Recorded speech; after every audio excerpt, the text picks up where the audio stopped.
Selamat pagi Oma Opa, saudara-saudari yang terkasih dalam Kristus. Kembali lagi bersama saya Romanus dan rekan saya Joshua. Ya, kita juga ada narasumber yang mungkin Oma Opa dan juga pemirsa udah nggak asing ya. Ini kita bersama siapa nih? Romo Oris OCD. Romo Oris OCD. Saya Oma Fang. Iya, nah kita hadir dalam acara Oke, hari ini Orang Kudus hari ini. Ya, senang sekali ya kita bisa kembali menemani pemirsa kita di rumah. Oma Opa juga mungkin sekarang sedang menyaksikan ya kita dari rumahnya atau dari manapun mereka berada ya. Nah, kita mau sapa-sapa dulu nih untuk Romo. Selamat pagi Romo. Pagi. Selamat pagi. Pagi Oma. juga. Gimana kabarnya pagi hari ini? Ya, luar biasa. Luar biasa ya, puji Tuhan ya.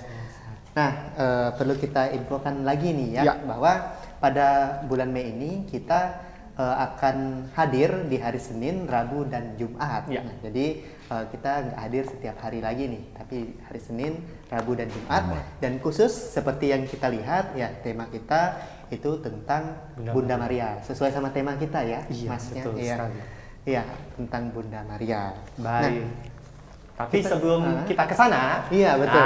Kita ingin melihat kembali tanggal 15 Mei. Hari ini kita ingin memperingati siapa saja orang kudusnya. Nah, yang pertama ada Santa Dimna, yang kedua Santo Isidorus si petani, dan yang ketiga Beata Maria Toribia.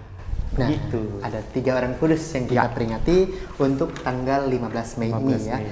Nah, hari ini kita akan membahas apa nih kira-kira? Baik, jadi tema hari ini kami kira sangat tidak asing bagi para pemirsa sekalian, yaitu inti devosi kepada Bunda Maria. Wah, ini Inti tema devosi. yang sangat dekat gitu ya, Iya.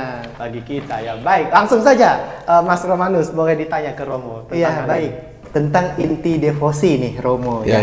Nah, mungkin devosi bukan cuma sekedar devosi ya, tapi mungkin terdiri dari beberapa elemen. Ya, mungkin ya. Romo bisa jelaskan ada apa aja sih inti dari devosi ini Romo? Oke, baik. Di dalam devosi kepada Bunda Maria khususnya itu ada 3 elemen penting. Yang pertama memuji Maria, yang kedua mencontohi hidup Bunda Maria, dan yang ketiga memohon pengantaran doa Bunda Maria. Yang pertama memuji Bunda Maria. Bila kita lihat di dalam kitab suci sendiri sudah menegaskan tentang hal ini. Ketika Bunda Maria menerima kunjungan dari Elizabeth, di situ dikatakan bahwa anak yang di dalam rahim pun melonjak kegirangan. Yohanes dan juga Yesus. Ya. Dan Bunda Maria pun heran ketika Elizabeth mengunjunginya, ya. Itu. Jadi ada puji-pujian di situ. Itu soal memuji, ya. Lalu yang kedua mencontohi Bunda Maria. Kita sebagai umat Katolik, kita bisa belajar banyak dan mencontohi, meneladani cara hidup Bunda Maria, terutama di dalam imannya dan juga di dalam cinta kasih, persatuan, persekutuan yang mesra dengan Allah dan sesama. Lalu yang ketiga itu kepengantaraan Bunda Maria. Kita berdoa bersama dengan Bunda Maria, berdoa kepada Bunda Maria supaya Bunda Maria juga bisa menyampaikan doa-doa kita kepada putranya. Artinya bahwa tentu saja doa dan tujuan kita itu kepada Allah, tetapi Bunda Maria bisa menjadi pengantara kita juga kepada putranya, supaya kita juga bisa lebih dekat dengan putranya, Tuhan kita Yesus Kristus. Melalui ibu ya? Ya, melalui ibunya, ya, itu. Ya, menarik sekali. Terima kasih Romo. Ya. Tadi tentang 3 elemen ya. Nah, ada lagi yang mau saya tanyakan nih Romo, kepada Romo, tentang peranan penting devosi itu sendiri Romo. Oke, ya. Jadi peranan penting devosi kepada Bunda Maria itu, yang pertama itu kita belajar dari Bunda Maria itu sendiri. Yang kedua kita mau mendekatkan diri juga kepada Yesus putranya. Dengan berdevosi kepada Bunda Maria, sebenarnya kita mau menimba kekuatan nilai-nilai rohani, nilai-nilai spiritual dari Bunda Maria yang bisa kita gunakan di dalam kehidupan kita setiap hari, ya. Misalnya nilai kesabaran, lalu nilai ketaatan, kesetiaan pada kehendak Allah. Jadi kalau kita mengalami kesulitan, kesukaran di dalam hidup, kita belajar dari Bunda Maria, bagaimana Bunda Maria selalu setia dan taat pada kehendak Allah. Ya, itu. Ya, menarik. Baik, jadi kalau tadi kita sudah mendengarkan Romo Oris menjabarkan, menjelaskan secara detail ada 3 elemen dalam devosi dan kenapa sih devosi itu penting. Sekarang kita ingin mendengar langsung pengalaman dari narasumber kita, Om Mafang, terkait praktik devosi yang selama ini dilakukan oleh Om Mafang.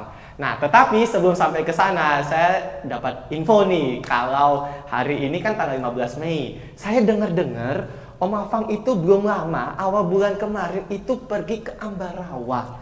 Ngapain itu, Oma? Ceritain dong, kasih pengalaman ke kami dong, Oma. Boleh dong dibagi sedikit?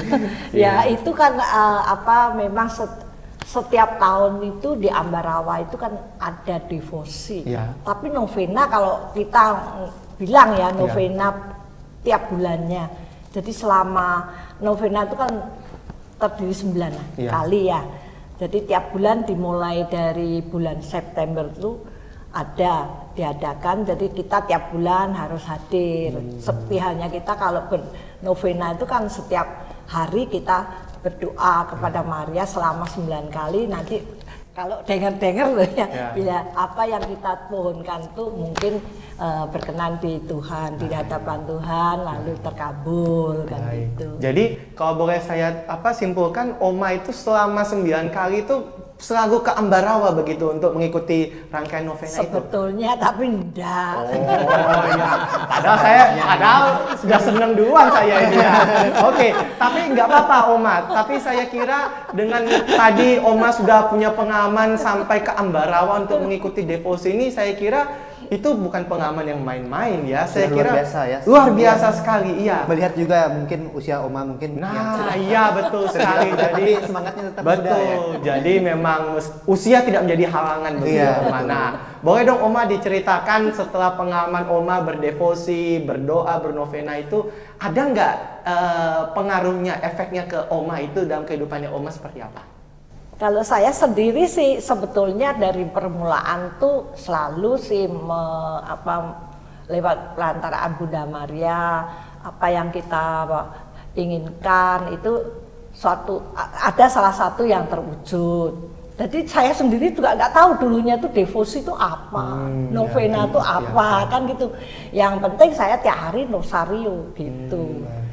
Dalam suka dan duka saya itu selalu rosario. Cuma sekedar menjalani aja. Menjalankan apa yang diajarkan di gereja. Kan kita memang bukan asalnya itu betul-betul asal dari keturunan orang yang Katolik gitu loh. Ya kan kita kan dari Konghucu, sekolah Katolik. Nah, di situ mungkin ada pengaruh dari teman, ikut-ikutan kan gitu, masih KTP lah istilahnya waktu itu. Berarti sekarang Oma sudah tahu toh? Iya. Ya, lama-lama kita kan ya ingin tahu, ya kan, dan setia lah. Yang penting dalam setiap doa itu tuh kita tidak mengharapkan apa, cuma kesetiaan. Kalau menurut suami saya gitu, walaupun kamu tidak mengetahui apapun, yang penting setia. Seperti halnya korongka, rosario, apa itu kan tiap hari ya harus kita jalankan gitu. Jangan mengharapkan aku mau menginginkan ini harus rosario, harus novena, ya kan? Itu kan belum tentu Tuhan itu berkenan. Mungkin kita yang diinginkan tapi tidak terkabul. Ya, yang kita dapatkan yang lain. Mungkin menurut Tuhan tuh itu yang baik untuk kamu. Betul. Yang terbaik gitu. Gila, ini memang ini bahasanya pendoa ini sudah beda ya. Wah, beda sekali ya. Sangat-sangat kesimpulannya sangat bagus sekali saya kira, bahwa tadi Om Apang mengatakan apa? Yang penting setia menjalankan. Mungkin kita tidak paham, tapi kalau kita setia ya lama-lama juga kita akan mengerti dan kita alami begitu ya. Wah, luar biasa. Artinya Oma sudah mengikuti teladan. Nah, itu dia luar biasa memang. Teladan kesetiaan. Betul. Tidak salah Om Apang hadir hari ini untuk membagikan pengalamannya, karena inilah contoh beliau yang setia menjalankan dan jadi teladan. Luar biasa sekali saya kira. Itu kitab suci bilang begini, setia dalam hal yang kecil akan setia juga dalam hal yang besar. Wah, amin. Luar biasa. Keren sekali. Wah. Semoga ini kisah dari Om Apang ini bisa menginspirasi kita semua ya. Amin. Amin. Luar biasa sekali. Lanjut lagi nih, mungkin ada pertanyaan lagi untuk Romo ya. Bagaimana sih umat Katolik dapat mengekspresikan devosinya, Romo? Oke, ya umat Katolik bisa mengekspresikan devosinya. Tadi Oma sudah beritahu salah satu contoh devosi kepada Bunda Maria itu dengan ziarah Oma, ziarah lalu doa rosario dan juga merayakan Ekaristi setiap hari kalau boleh. Ya. Kalau setiap hari tidak bisa ya setiap hari Minggu lah. Minimal sekali ya. Karena di dalam berdoa rosario, berziarah ataupun merayakan Ekaristi, kita juga memperoleh buah-buah rohani dari perayaan itu. Sehingga dengan berdevosi sebenarnya juga kita mau belajar dari Bunda Maria itu. Bagaimana kita bisa bertumbuh, berkembang di dalam hidup rohani kita. Contohnya tadi Oma sudah beritahu tentang kesetiaan. Hal yang kecil, tetapi itu punya nilai yang begitu besar. Ya. Selain itu juga kita mau bertumbuh di dalam kesalehan kita. Ya, karena di dalam ajaran gereja kita bahwa setiap orang itu dipanggil kepada kekudusan. Untuk mencapai kekudusan itu dengan hal-hal yang kecil yang sederhana seperti ini. Nah, itu yang bisa kita praktekkan setiap hari dengan berdevosi itu. Disitulah kita menimba nilai-nilai rohani yang bisa berguna, bermanfaat bagi kita. Jadi tentu kita belajar dari Bunda Maria. Dialah Bunda kita, Bunda yang luar biasa ya. Karena dia dipilih oleh Allah sendiri untuk menjadi Bunda Tuhan dan juga Bunda kita semua. Ya. Jadi banyak jalan menuju devosi ya. Ya, Jadi itu. Enggak cuma satu atau dua aja, tapi banyak sekali cara-cara yang bisa kita lakukan untuk berdevosi sendiri. Baik, luar biasa sekali. Jadi saya kira dengan peneguhan dari Romo Oris tadi, saya kira para pemirsa Oke hari ini semakin diteguhkan bahwa ternyata melalui devosi kepada Bunda Maria itu adalah salah satu jalan begitu ya, supaya kita semakin dekat, iman kita semakin bertumbuh begitu ya. Apalagi tadi Om Apang sudah secara real gitu ya, secara nyata menjelaskan, menceritakan, membagikan pengalamannya yang saya kira itu luar biasa, sangat menginspirasi. Sangat menginspirasi. Baik, terima kasih Romo Oris, Om Apang atas sharing-sharing pengalaman dan peneguhan iman kita. Semoga episode hari ini dapat menginspirasi kita semua, khususnya kepada para penonton setia kita. Baik, sebelum kita mengakhiri perjumpaan kita pada hari ini, kami mohon Romo Oris berkenan untuk memimpin dalam doa. Oke, marilah kita berdoa dalam nama Bapa dan Putra dan Roh Kudus. Amin. Allah Bapa yang Maha Baik, kami bersyukur dan berterima kasih kepadamu karena Engkau telah memberi kepada kami seorang ibu yang penuh cinta, yang dengan setia mau berjalan bersama dengan kami di dalam ziarah hidup ini. Semoga kehadiran Bunda Maria memberikan kekuatan, harapan kepada kami untuk senantiasa belajar darinya bagaimana membangun kesetiaan melalui hal-hal yang kecil, yang sederhana, yang bisa membantu dan menolong kami untuk semakin dekat kepada Putramu, Tuhan kami, Yesus Kristus. Bapa kami yang ada di surga, dimuliakanlah namamu, datanglah kerajaan-Mu, jadilah kehendak-Mu di atas bumi seperti di dalam surga. Berilah kami rezeki pada hari ini, dan ampunilah kesalahan kami, seperti kami pun mengampuni yang bersalah kepada kami. Dan jangan masukkan kami ke dalam pencobaan, tetapi bebaskanlah kami dari yang jahat. Amin. Dalam nama Bapa dan Putra dan Roh Kudus. Amin.